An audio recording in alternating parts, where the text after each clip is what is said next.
السلام عليكم، ازيكم يا شباب؟ عاملين ايه؟ يا رب تكونوا بخير وبأحسن حال.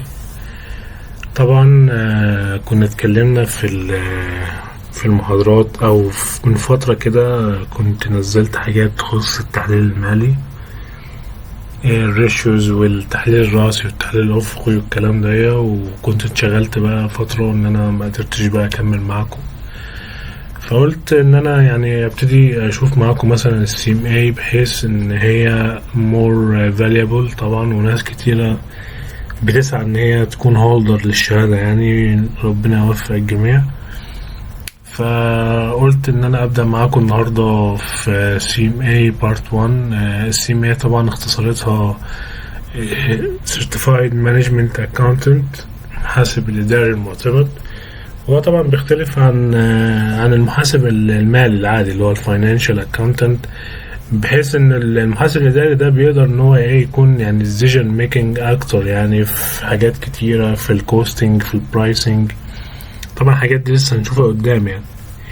فطبعا السي ام اي بتتكلم عن 2 parts، او هي محتواها بيكون 2 parts دول. احنا حاليا هناخد part 1. Part 1 بيتكون من 20 units. 20 units دول شاملين الفار، وشاملين الكوستنج، وشاملين الاناليسز، الفاريانس اناليسز، وشاملين الانترنال كنترول، وشاملين الاي تي. تمام. طيب فاحنا هنبدأ النهاردة ان شاء الله. unit 1 بتتكلم عن external financial statements. طبعا الفار كله بشكل عام قيمته في الامتحان 15%. اليونت 1 بتتكلم عن الحاجات دي طبعا، اللي هم الكونسبت اوف financial accounting, statement of financial position or balance sheet, income statement and statement of comprehensive income, statement of changes in equity and equity transaction, statement of cash flow and consolidations accounting. الجزئية دي طبعا ما كانتش موجودة قبل كده بس لسه نازلة. This study unit is the first of 6 on external financial reporting. زي ما قلنا ان هما الفار بيتكون من 6 يونت، وده اليونت الاول بتاع الفار. The relative weight assigned to this major topic in part 1 of the exam is 15%. يعني بيقولك ان الويت بتاع الفار 15% من اجمالي الامتحان او اجمالي المنهج. طيب 6 study units are سوري مش المنهج، مش من الامتحان، من المنهج، 15% من المنهج. طيب هنا study unit 1 external financial statements، دي اللي هي اليونت 1 اللي بتتكون من 6 حاجات دول. بعد كده هنشوف measurement, valuation and disclosure assets short term, measurement, valuation and disclosure assets long term assets, measurement, valuation and disclosure liability, revenue and impairment recognition, integrated reporting. طيب this unit discuss the basic concept underlying financial accounting، يعني بتكلم عن حاجات الأساسيات which are important to understand before moving on study unit 2 through 5. يعني لازم تكون عارف البيزكس قبل ما تخش على اليونت 2. topics covered in this study unit includes، يعني بيقول لك ايه اللي مغطيه اليونت دي. اليوزرز اوف اكاونتنج، من هم يعني مستخدمي المحاسبه. الاكروال اكاونتنج، يعني مبدا الاستحقاق اللي احنا كلنا عارفينه طبعا. basic financial statements، ايه هي القوائم الماليه البيزكس الاساسيه. the accounting equation and transaction analysis، يعني معادلة المحاسبة هي اللي احنا عارفينها، اللي هي الأصول بتساوي الخصوم ذات حقوق الملكية. and transaction analysis equity transaction. تمام. unit 1 sub unit 1 concept of financial accounting. طيب the accounting of general purpose financial reporting، هنا بيتكلم عن the objective of general purpose financial reporting، يعني بيتكلم عن ما هو الهدف الأساسي من إعداد القوائم المالية. الهدف العام. The objective of general purpose financial reporting is to report financial information that is useful in making decisions about providing resources to the reporting entity. بيقول لك ايه هنا؟ بيقول لك يعني الهدف العام ان انا اعمل القوائم المالية او اعد التقارير المالية اني تديني معلومات مفيدة لمين؟ مفيدة للمتخذ القرارات about providing resources to the entity. يعني النهاردة مثلا انا عشان اشوف وضع المال عامل ازاي بروح افتح البالانس شيت، عشان اشوف اعمل البرفورمانس بتاعي اداء عامل ازاي بروح على الانكم ستيتمنت، عشان اشوف وضعي في الكاش فلو عامل ازاي بروح اعمل قائمة الكاش فلو. تمام؟ فبيقول لك يعني بشكل عام ايه الهدف من اداة التقارير المالية؟ ان هي تكون مفيدة للناس اللي بيتخذوا قرارات داخل الشركة. تمام؟ عشان ان هم يعني يجيبوا موارد اللي هي providing resources. طيب the information reported relates to the entity's economic resources and claims to them financial position. بيقول لك ان المعلومات بتكون متعلقة او مرتبطة ب الايكونوميك ريسورسز اللي هي الموارد الشركة والالتزامات اللي على الشركة. طبعا الحاجات دي احنا بنشوفها فين؟ يعني ايه القائمة اللي هي بتقول لك انت معاك ايه وعليك ايه؟ قائمة البالانس شيت اللي هي اسمها financial position and the changes in those resources and claims والتغيرات اللي حصلت عليهم. Information about economic resources and claims helps to evaluate liquidity, solvency, financing needs and the probability of obtaining financing. بقول لك ايه في الحتة دي؟ بقول لك يعني المعلومات اللي انت هتجيبها من البالانس شيت عن الموارد والالتزامات، طبعا زي ما قلنا helps بتساعدني في ايه المعلومات دي؟ ان انا اقيم الليكويديتي، السيولة دي على يعني انت على الشورت ران او على الشورت تيرم عندك current liability وعندك current assets، يبقى انت liquidity دي اللي هي الكرنت يغطي الكرنت، solvency نفسها بس اللي هي ايه اللونج تيرم بدل الشورت تيرم liability تبقى اللونج تيرم liability and financing need يعني اللي هو لو انت محتاج تعمل تمويل يعني، فهي في الحتة دي اللي هي خاصة بالميزانية.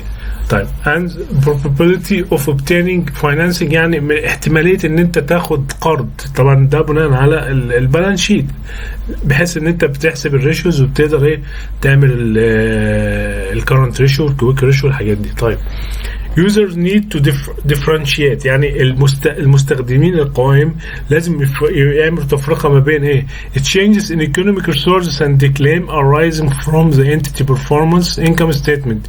يعني ممكن تغييرات اللي حصلت في الايكونوميك ريسورسز والكليمز دي هتكون جاية عن طريق البرفورمانس بتاعك، يعني عن طريق ادائك انت بتزود انت الكاش اللي عندك، بتزود الحاجات دي، ففي حاجات جات لك من الانكم ستيتمنت. and other events and transactions such as issuing debt and equity balance sheet. يعني بيقول لك في الحته دي ان انت ممكن يكون عندك الايكونوميك ريسورسز والكليمز جات لك ان انت ايه عملت اصدار للديت، يعني عليك دين يعني او عليك قرض مثلا، فده بيكون كليمز ظهر عندك، فبيكون الكلام ده فين؟ في البالانس شيت. يعني في حاجتين هيجوا لك لازم تفرق بينهم، ان انت الايكونوميك ريسورسز اللي عندك زادت عن طريق البرفورمانس بتاعك اللي هو من الانكم ستيتمنت، او هتكون جايه من احداث تانية او ترانزاكشن تانية ان انت اصدرت ديت او اخدت ديت عليك قرض، او لو انت عملت بونز ففي الحالة دي برضو انت عليك التزام يعني. تمام. طيب information about financial performance is useful for يعني بيقول لك ايه الاداء المالي مفيد ليه؟ understanding the return on economic resources, its variability and its components. يعني بيقول لك ان انت هتقدر تعرف العائد على الموارد اللي عندك عامل ازاي. يعني انت مثلا الوصول اللي عندك دي او الاسيتس مثلا، الاسيتس دي المفروض ان هي يعني بتدخلك عائد. يعني انت لما بتجيب اسيتس عندك بتعمل حاجه اسمها انفستنج، دي بتظهر في الكاش فلو. الانفستمنت دي اللي انت عامله في الوصول، ان انت اشتريت وصول فمقابلها ان انت هتجيب ايراد. تمام. طيب تاني حاجه الفاينانشال بيرفورمانس مفيده لايه؟ اللي هي الايفالويتنج مانجمنت. يعني انت بتقدر الاداره اللي انت معينها دي بتشوف اداء عامل ازاي. يعني المعلومات دي هتفيدك في ايه؟ هتفيدك ان انت هتشوف الاداره اللي انت معينها عامله ايه. طيب predicting future returns يعني العوائد المستقبليه. طيب for general purpose financial statements to be useful to external parties they must be prepared in conformity with accounting principles that are generally accepted under in the United States الجاب. يعني بيقول لك عشان تكون المعلومات دي مفيدة القوائم المالية لازم تكون معدة تحت الجاب الامريكي. طبعا احنا مش بنتكلم عن المعايير الدولية، بنتكلم عن الجاب لان الشهادة دي شهادة امريكية. طيب The same exam also tests some knowledge of يعني بقول لك يعني انت هتيجي في مرات هتلاقي في الفرق ما بين الجاب والايفرس شهادة المعايير الدولية.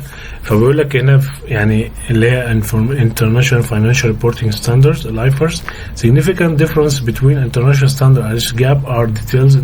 يعني بيقول لك لما تجي لك حاجة فيها فرق يعني عن المعايير الدولية الجامعة المعايير الدولية هو هيحط لك في حتة يعني زي كده. يعني هيجي يروح يقول لك دي الفرق ما بين مثلا المعيار اللي في المعايير الدولية عن طريق جاب بيتعامل معاه ازاي. If an exam question doesn't distinguish between gap and IFRS gap يعني بيقول لك لو هو ما جابلكش انت تستعمل الجاب طبعا لان الشهادة ايه امريكية. Financial accounting difference from management accounting زي ما قلنا لأن المحاسبة المالية بتختلف عن المحاسبة الإدارية. Management accounting المحاسب الإداري assist بيساعد management decision making بيساعد اللي هم متخذ القرار. يعني متخذ القرار في الإدارة بيساعد في البلاننج يعني في وضع الخطط عند كنترول وفي الرقابة. يعني المحاسب المالي بيختلف عن المحاسب الإداري في إن هو بيساعد الإدارة في decision making والبلاننج والكنترول. طيب management account information is therefore primarily directed to specific internal users. يبقى يعني أنت عندك الفاينانشال اكاونتنج المالي بتاعتها الأساسية بتاعتها إن هي بتكون بتعملها زي ما هنشوف تحت دلوقتي بتعملها للمستعملين الخارجيين أو المستخدمين القوام الخارجيين. لكن المحاسب اللي هو اللي معاه CMA ده بيكون اصلا متعين لاتخاذ القرارات. فهو اصلا المالي او اللي هو primarily directed to specific internal users المستعملين ايه الداخلين. طيب management accounting topics are covered in study unit 7 through 16. يعني الكلام ده امتى هنبتدي نشوفه من unit 7 unit 16. اليونت 7 دي اللي هتبتدي من الكوست بقى تمام. فهو المحاسب الإداري المعتمد اللي هي CMA أو المانجمنت أكاونتنج ده هو اللي هيكون شغله من يونت 7 ليونت 16. طيب هنا بيقول لك users of financial statements يعني مين هم مستخدمي القوائم المالية. في عندي external users تمام وفي عندي internal users تمام.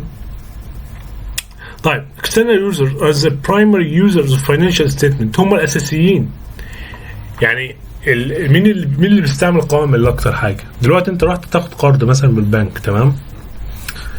البنك بيقول لك عشان أديك قرض تمام أنت كشركة يعني اديني القوائم المالية بتاعتك. والله أنت عندك مثلا سيولة مش قد كده أنت شركة خسرانة أنا أديك قرض بتاعي إيه تمام. السبلاير اللي عندك يقعد يدي لك بضاعة وكده وانت ما بتسددش او عندك تعثر مالي. فانت في الحالة دي مش هتقدر تسدد الفلوس يعني تقدر بس تاخد بضاعة وفي نفس الوقت انت عندك تأخير بقى ومش ماشي على البيمنت تيرمز والكلام ده كله. فهي المينلي للفاينانشال ستيتمنتس ان هي بتكون مفيدة للاكسترنال يوزرز المستخدمين الخارجيين. طيب external users use financial statement to determine whether doing business with the firm will be beneficial. يعني بيقول لك نفس الكلام اللي قلناه. يعني هو بيقدر يحدد اذا كان هو يعني لما يدخل في الشركة دي هل هو في الحالة دي مفيدة ليه الدخول في الشركة ولا مش مفيدة ليه.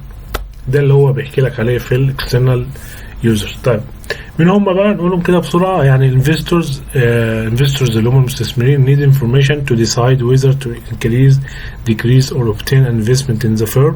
يعني المستثمرين ليه بياخدوا قوائم؟ عشان يشوف انت شركتك دي كام قيمة الأصول اللي عندك وكام قيمة الالتزامات اللي عليك، وتقدر تعمل الريشيوز بتاعتك عشان تقيم الشركة، وتقدر يشوف قوائمك المالية للسنوات السابقة ويقدر يقارنها مع بعض ويشوف ايه إذا كنت انت وضعك كويس ومستمر ولا. طيب creditors دول اللي هم زي ما قلنا اللي بيوردوا لك البضاعة على الحساب. creditors او بمعنى صح عشان ما تقولش بس للبضاعة، يعني هنقول المقرضين دول سواء البنوك او سواء ايه suppliers need information to determine whether to extend the credit under what terms. يعني under what terms يعني ان هو يمدلك الكريدت ويكون ماشي معاك الكريدت وتحت اي terms، يعني اللي هي زي ما تقول payment terms، يعني سياسة الدفع، يعني فاهم؟ اوكي. financial advisors دول يعني اللي هم المستشارين الماليين and analysts.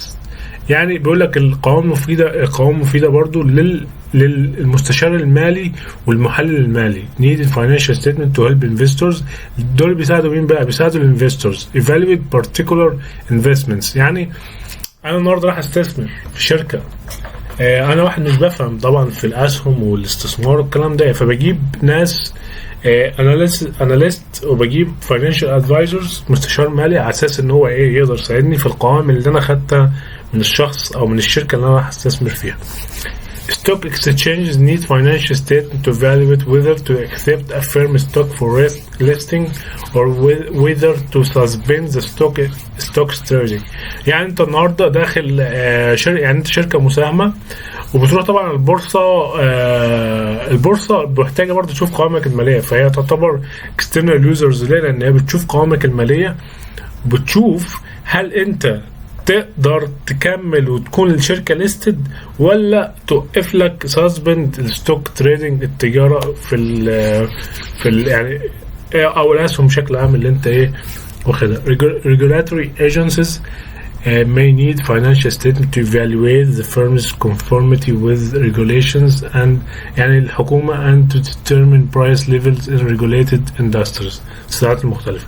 يبقى بشكل كده سريع كنا اتكلمنا عن اليوزرز اوف فاينانشال ستيتمنتس، مين هم اللي بيستخدموا القوائم المالية. عرفنا ان في اكسترنال خارجيين وفي انترنال داخليين. اتكلمنا عن الاكسترنال الاول، قلنا ان هم انفستورز وكريديتورز، او هم قلنا ان هم البرايمري يوزرز المستخدمين الاساسيين، انفستورز، كريديتورز مقرضين، فاينانشال ادفايزرز اند اناليست، stock exchanges regulatory agencies. طيب هنخش على internal users also use financial statements. يعني انا كمستخدم داخلي او واحد جوه الشركه بستعمل قوائم ماليه to make decisions برضو عشان اخد قرارات affecting the operation، يعني مؤثرة بشكل مباشر على الoperations of the business، أنشطة الشركة.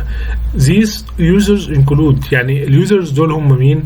هم المانجمنت يعني الإدارة، الemployees and board of directors. يعني إحنا الموظفين نقدر نشوف الفاينانشال ستيت. يبقى إحنا اتنقلنا من حتة إن إحنا إيه هي الأوبجيكتيف of general purpose، اتكلمنا ليه يوسفول انها بتكون decision making، بتساعد في decision making، والبالانس شيت بتكون resources وكليمز، فلوس معايا وفلوس عليا. البرفورمانس ممكن يكون جاي لا الايكونوميك ريسورسز ممكن تكون جايه من الانتيتي برفورمانس او ممكن تكون جايه من البالانس شيت. عرفنا هو الفرق ما بين المحاسب المالي والمحاسب الاداري، وعرفنا هم المستعملين القوائم المستخدمين القوائم سواء external او internal user. يعني بقول لك features of financial statement، خصائص القوائم المالية. financial statements are the primary means of communicating، طبعا هي حلقة وصل، يعني القوائم المالية دي حلقة وصل. financial information حلقة وصل للمعلومات لمين؟ زي ما قلنا فوق to external parties اللي هم primary users. additional information معلومات إضافية is provided by financial statements notes. يعني عندي أنا قوائم وعندي قلت في جزء لا يتجزأ بيتمم او بيكمل القوائم اللي هم الاربعه في حاجه اسمها النوتس او disclosures. فهنا financial statements are primary means of communicated financial information، هي حلقه توصيل أو إيصال المعلومات المالية للإكسترنال بارتيز اللي هم البرايمري يوزرز. معلش لو أنا بعيد لكم كده مرة بحيث إن أنتوا تبقوا فاهمين التوبيك بيتكلم عليه. Additional information is provided by financial statement notes، يعني النوتس اللي هي notes disclosure الإفصاحات والإيضاحات. Supplementary information such as management decisions and analysts and other disclosures، يعني اللي هي بقول لك ايه الامدادات اللي هي disclosures، يعني عندي notes disclosures دي هي خصائص القوائم المالية، إيصال معلومات مالية عن طريق في معلومات إضافية بتكون موجودة مع الفاينانشال ستيتمنتس اللي هي النوتس، أو supplementary اللي هي الإمدادات المعلومات الإمدادية اللي هي زي disclosures إفصاحات. Information typically disclosed in notes is essential to understand the financial statement، يعني اللي هي برضو بقول لك الإفصاحات بتكون بتشرح لك القوائم المالية يعني. طيب the notes are considered part of basic finance. بقول لك نفس اللي قلت لك ان هي جزء لا يتجزأ من القوائم المالية. They amplify or explain information recognized in the statement and are an integral part of statement prepared in accordance with GAAP. نفس الكلام بعيده تاني، يعني ان هي بتكون انتجرال متداخله مع القوائم الماليه وبتشرح لك ايه اللي موجود في القوائم الماليه اساسا، دي اللي هو النوتس والديسكلوجرز. طيب the first footnote، اول حاجه بتكون مكتوبه في الفوت نوت accompanying any set of complete financial statement، يعني اول حاجه بتكون مكتوبه في الست اوف financial statements اللي هم الخمس قوائم 4 زائد notes and disclosures is generally one describing significant account policy. يعني بيقول لك ايه هنا؟ بيقول لك اول حاجه بتكون موجوده هي هتشرح لك ايه هي السياسات اللي انت ماشي عليها، الاكاونتنج بوليسيز اللي انت ماشي عليها، دي بتكون موجوده في الميزانيه. قبل اي حاجه بيشرح لك الكلام ده، ايه السياسات اللي انت ماشي عليها. such as the use of estimates and assumption، يعني النهارده انت بتحسب لي الاستهلاك بناء على ايه؟ تمام؟ كام سنة؟ بناء على كام سنة؟ يعني مثلا انت بتحسب الديكوريشن وليكن على 10 years، فانت في الحالة دي بتستهلك على 10%، فهي دي estimates. يعني انت لما ناخد قدام شوية في الأصول او الفيكسد اسيتس هنعرف ان الفيكسد اسيتس دي بتكون اصلا مربوطة على estimates. تمام؟ طيب فاحنا وصلنا لحد estimates and assumption and policies relating، السياسات والمعايير يعني relating to among others revenue. يعني بص بكل بساطة كده بيقول لك ان اول حاجة بتكون موجودة في الفوت نوت هي ايه هي السياسات اللي انت ماشي عليها، السياسات المحاسبة اللي انت ماشي عليها، وهي حسبتك او الافتراضات اللي انت ماشي عليها للاستيميتس assets depreciation والassumption. تمام؟ والrevenue recognition بتحسبه ازاي او ماشي عليه ازاي، and allocation of assets اللي هو ايه زي ما قلنا depreciation cost to current and future period. تمام؟ دي خصائص القوائم المالية. طيب هناخد هنا ايه هو بقى ال full set of financial statement includes the following statements. يعني ايه هي المجموعة القوائم اللي انا بعدها؟ statement of financial position، balance sheet المركز المالي، الانكم statement and other comprehensive income، بس هو فاصلهم يعني اعمل income statement لوحديها، statement of comprehensive income لوحديها، statement of changes in equity و statement of cash flow، زائد اللي هي النوتس والديسكلوجرز. احنا قلنا ان هي جزء لا يتجزأ يا جماعه. تمام؟ To be useful information presented in financial statement must be relevant and faithfully represented. يعني المعلومات اللي انا بعرضها للاكسترنال او الانترنال بارتيز لازم تكون معلومات معروضه بعداله يعني. تمام؟ Usefulness is enhanced when the information is comparable، يعني تقدر ان انت تقارنها with similar information for other entities and the same entity for another period or date. Comparability allows users to understand similarity and differences. يعني قلنا ان المعلومات عشان تكون مفيدة لازم تكون معروضة بشكل عادل. عشان تكون معروضة بشكل عادل، او اللي يعزز لي الكلام ده ان هي يمكن مقارنتها مع ايه؟ مقارنتها مع شركات تانية. يعني لو انا عايز اقارن بالانس شيت اقدر اقارنها مع شركة تانية، او اقدر اقارن شركتي انا مع البريفيوس بيريود او تو انذر بيريود، اللي يعني فترات سابقة. تمام. فدي بيقول لك عشان تكون مفيدة لازم تعرضها لي بعدالة، وعشان اعزز المعلومة دي لازم المعلومات تكون، او لازم تكون البيانات اللي موجودة الانفورميشن قابلة للمقارنة. طيب financial statements are prepared under going concern assumption. يعني ايه الكلام ده؟ بيقول لك ان القوائم المالية بتكون معدة تحت الجوين كونسيرن، افتراض ان الشركه مستمره، الشركه دي مش هتسكر. يبقى كل قوائم ماليه، ما هي بديهيه يعني ان انت لما بتكون عارف نفسك ان انت اكيد شور مكمل في البيزنس، فانت كده ماشي بمبدا ايه؟ مبدا الجوين كونسيرن، مبدا الاستمراريه. which means that اللي هي بتعني that entity is assumed to continue operating، يعني بتكمل النشاط بتاعها identifyly and that it will not liquidated، يعني الشركة مش هتتم إفلاسها in the near future. طيب financial statements relationship، يعني ايه علاقات financial statements ببعضها؟ طيب financial statements complement each other، يعني هي مكملة لبعضها. يعني القوائم المالية اللي احنا اتكلمنا عليهم اللي هم الأربعة أو الخمسة، لأنه فصل الانكم ستيتمنت عن الكومبريهنسيف انكم، بيقول لك إن هي يعني ايه القوائم المالية دي علاقتها ببعضها إن هي بتكمل بعض.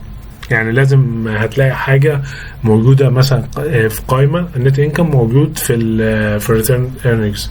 تمام. فهي القائمة دي مكملة لبعض. they describe different aspects of the same transaction and more than one statement is necessary to provide information for a specific economic decision. The components elements يعني عناصر of one statement relates to those of other statements among the relationship are، يعني بيقول لك في حاجات بتكون موجودة، عناصر موجودة بتكون موجودة في قوائم تانية. دي اللي احنا بنتكلم عليه دلوقتي. بيقول لك ايه؟ net income or net loss، يعني اللي هو في الانكم statement from the statement of income is reported and accumulated in the return earnings، زي ما قلت لكم. يعني بيقول لك ايه؟ ان انت النهارده قوائمك المالية بتكون متممة لبعض أو مكملة لبعض. ليه؟ النت انكم اللي طلع عندك في نهاية الفترة، تمام، هتسكروا فين انت أو هتقفلوا فين؟ هتقفلوا في return earnings، و return earnings زي ده حساب. تمام. بيقول لك a component of equity section of the statement financial position، يعني هو موجود أصلا فين؟ في قائمة المركز المالي. The components of cash and the cash equivalent from the statement of financial position، يعني بيقول لك ايه؟ الكاش اللي موجود في financial position are reconciled with the corresponding items in the statement of cash flow، يعني بتعمل له تسوية في قائمة التدفقات النقدية. items of equity from statement of financial position، يعني عناصر الملكية من قائمة مركز المالي are reconciled، برضو بيتم تسويتها with the balances on the statement of changes in equity، يعني الايكويتي اللي عندك اللي انت اظهرته لي في اخر السنة في القوائم المالية في الميزانية، يعني بتكون موجودة فين؟ بتكون موجودة اصلا تسويتها في التشينجز in equity، قائمة التغيرات في حقوق الملكية. طيب ending inventory، يعني closing balances بتاع الستوك are reported in current assets، اللي هو أصلا موجود في current assets في البالانس شيت on the statement financial position and are reflected، بيكون يعني أثرها منعكس فين؟ in the calculation of the cost of goods sold on the statement of income. يعني بيقول لك هنا، بيقول لك يعني ending inventory أثره بيكون موجود فين؟ في الانكم ستيتمنت في حسبة الكوست اوف جود سولد. تمام. amortization and depreciation، طبعا اللي هو الاستهلاك بتاع الأصول، بيكون موجود فين في الستيتمنت اللي هو موجود فين في الانكم ستيتمنت are reflected برضو بينعكس in assets and liability balances in the statement of financial position. ليه؟ لأنه هو أصلا حساب ميزانية، الأصول دي حسابات ميزانية، فأنت بتعملها depreciation، فهي بتكون مسمع معاك أو بيكون مؤثرين مع بعض القوائم المالية إن هي ظهرت معاك في البالانس شيت كأصول وظهرت معاك كdepreciation في الانكم ستيتمنت. الاكروال basis of accounting، مبدأ الاستحقاق. طيب financial statement يا جماعة، احنا كل شغلنا في الحسابات، تمام، كل شغلنا في الحسابات هو ماشي على accrual basis، مبدأ استحقاق. يعني مش ماشي ان انا لو دفعت اروح مسجل، لا، لازم لما اجي اسجل حاجة يعني تكون المصروف اللي سجلته بتاع الفترة، مش شرط بقى ان انا دفعته ولا لا. ممكن انا اسجل المصروف الفتره دي بس دفعته مثلا يعني حاجه تخص 12 هدفعها في شهر 3 اللي جاي عادي خالص. فهو بيقول لك ان انت تمشي بمبدا ايه؟ مبدا الاكروال بيزس. طيب financial statements are prepared under the accrual basis of accounting، مبدا الاستحقاق. accrual accounting records the financial effects، بيقول لك ان انت بتسجل التأثيرات المحاسبية of transaction من العمليات يعني and other events والأحداث الأخرى وال circumstances when they occur rather than when they're associated cash in paid or received. زي ما قلت لكم يعني أنت هتسجل العمليات والأحداث اللي عندك بناء على حدوثها وليس بناء على دفع أو استلام نقدية، تمام. Revenues are recognized. Revenue يعني الإيرادات بيتم الاعتراف بها in the period in which they were earned, even if the cash will be received in the future period. This is referred to as revenue recognition principle، مبدأ اعتراف بالإيراد. يعني زي ما قلت لكم أنا النهاردة بعت، أسجل مبيعاتي، ماليش دعوة إن أنا حصلت فلوس يعني السنة دي أو اللي هو في شهر 12 ولا هحصلها بقى في السنة اللي هي بتاعت 2025 مثلا، تمام. فهو اللي بيقول لك عليه ده ان انت لما تيجي تسجل ايراداتك مالكش دعوه انت حصلت فلوس ولا لا، لازم تسجلها. expenses are recognized نفس الكلام in the period in which they were incurred، يعني تم حدوثها even if the cash will be paid in the future period. ابسط مثال على الكلام ده الرواتب ممكن انت ما تعملش الرواتب، يعني لازم تحملها مصروف بشهر 12 بشهر ديسمبر، بس مش شرط ان انت هتكون يعني حولت الرواتب للموظفين في نفس الشهر اللي هو بتاع ديسمبر، تمام. فهو بيقول لك ان انت في وقت حدوث المصروف سجله وارميه بقى، ارميه على فيندر، ترميه على حساب accrued expense. المهم ان انت مش شرط ان انت تكون دفعت الكاش. under the matching principle، مبدأ مقابلة الإيراد مع المصروفات. expenses are recognized in the same period as related revenue، يعني النهارده انا بعت بس ما حصلتش فلوس، فمشيت على revenue recognition principle، مبدأ الاعتراف في الإيراد. لما اجي اعمل ايراد واسجل ايراد لازم اخد مقابل المصروف بتاعه اللي هو الكوست. يعني النهارده انا بعت مثلا وليكن عايزين مثلا موبايلات، تمام. موبايلات انا النهارده بعت 10 موبايلات في 1000، يعني انا بعت 10,000 موبايلات، تمام. ممكن يكون وليكن يعني اكزامبل كده ان الكوست بتاعهم 500، يعني انا الكوست بتاعتي ب5000. فهو بيقول لك هنا في الحته دي بيقول لك ان انت تسجل الريفينيو مقابله على طول، تعمل ماتشنج برنسبل، مبدا مقابله الايرادات والمصروفات، ان انت تسجل الايراد والمصروف بتاعه الخاص بريفينيو مقابله كوست اوف جود سولد، تمام. وده طبعا مبني على حاجات كتيره اللي هي بتكون مثلا الريفينيو مقابله حاجات تانية، مش شرط تكون كوست اوف جود سولد، يعني بناء على الكيس اللي انت اللي تكون معاك. expenses recognition principle associate cause and effect، مبدأ السبب والمسبب. systematic and rational allocation and immediate recognition. under the cash هنا بقى بيفرق لك ما بين الاكروال والكاش. under cash basis revenue are recognized when cash is received and expenses are recognized when cash is paid. under GAAP financial statement cannot be prepared under the cash basis of accounting. يعني بيقول لك ما ينفعش ان انت تحت GAAP general accepted accounting principle تعدل لي قوائمك المالية بناء على الكاش بيزس. طبعا احنا كده خلصنا سب يونت 1 اللي هو external financial reporting. هديكوا كده بريف سريع اللي احنا قلناه النهارده. اتكلمنا كده بسرعة نراجع ان احنا قلنا الهدف الرئيسي ان هو يدي معلومات مفيدة للديسيجن ميكنج. المعلومات دي هتكون عبارة عن ايه؟ عبارة عن economic resources and claims. economic resources and claims دي اللي هي financial position. financial position دي هتشرح لك ايه؟ هتشرح لك liquidity والsolvency والfinancing needs وشرحناهم. هنقدر نفرق ما بين حاجتين: التغير اللي صار على economic resources and claims اللي جاء من الانكم ستيتمنت، والتغيرات اللي صارت على economic resources and claims من issuing debt اللي هو ايه؟ البالانس شيت. المعلومات دي مفيدة في ايه؟ مفيدة لان انت هتفهمك العائد على الموارد بتاعتك، وتقيم ادارتك اللي انت معانا، وتعمل predicting future cash flow. for general قلنا ان انت عشان تأدي القوائم دي لازم تكون معد تحت الجاب لان الشهادة امريكية طبعا. عرفنا هنا ان هو بيقول لك ايه؟ ان انت كل حاجة هتجيلك فيها اختلاف عن المعايير الدولية هيشرحها لك في حتة زي كده. هنا بيقول لك لازم تفرق ما بين المانجمنت اكاونتنج والفاينانشال اكاونتنج. المانجمنت اكاونتنج مينلي بيكون للانترنال يوزرز اللي بيساعدهم على الميكنج بلاننج اند كنترول، ديسيجن ميكنج بلاننج اند كنترول. تمام، انترنال يوزرز. تمام، والكلام ده هيكون من يونت 7 ليونت 16. مين هم المستخدمين؟ عرفت ان المستخدمين هيكونوا خارجيين وداخلين.